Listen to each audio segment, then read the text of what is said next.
If you could give 3 messages to all the parents in the world, what would those 3 messages be? Okay, well, one of them would be what I said before, is that there's 2 aspects to loving parenting. And one is really being there with unconditional love for your children. And the second is being there with unconditional love for yourself and role modeling that personal responsibility. That to me is the most important thing, is that parents teach their children how to take responsibility for themselves in so many areas. That's what creates independent, self-sufficient children, is when they really do learn how to take responsibility for themselves in many, many ways. One of the things that I did with my kids is I gave them as much responsibility as they could handle at any given age. I think parents wait way too long to give their children responsibility. Like by the time my kids were 3, they were setting their alarms and getting themselves up. So giving children as much responsibility as they can handle is a very, in India, especially the children of the elite all have maids in the house. So it's one step further, because now not only have you abdicated responsibility to the maid, but now the maid's doing everything for the kids. And kids really don't start being independent till, they're 12, 13, 14. I know of an adult at the age of 25 who'd still have his shoelaces tied. So, yeah. And that's sad, because that's not loving to the child at all.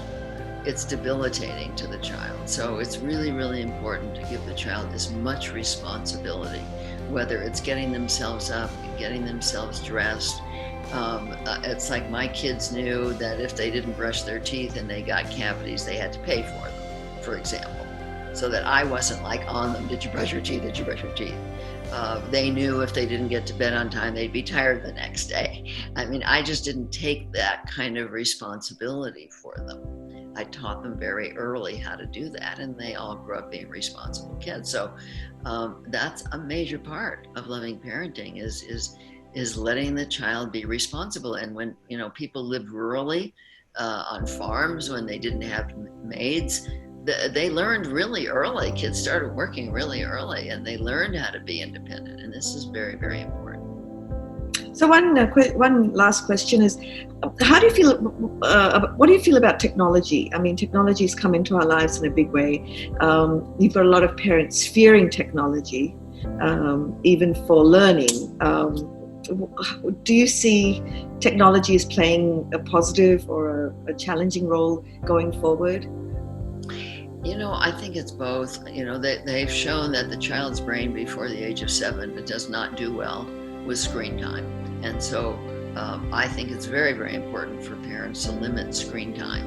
I mean, I've seen parents give their little kids phones, and I think that's horrible, to really limit screen time, at least before the age of 7. But there is a place for technology. I mean, like what we're doing right now, we wouldn't be doing without technology. And so, yeah, there's a place for it, but there also has to be limitations, because too many kids are using it as their babysitter, or they're on it nonstop, or it's the way they connect to friends, and they don't learn how to be social and things like that. I mean, I think right now with social distancing, it's helpful, but still, children need to learn to play. They need to learn to be creative. They need to learn to take care of themselves, amuse themselves. They need to learn to be alone, and not have somebody or something entertaining them all the time. I just read on a site where somebody said, well, I would rather die with my family than have them die and I'll be alone.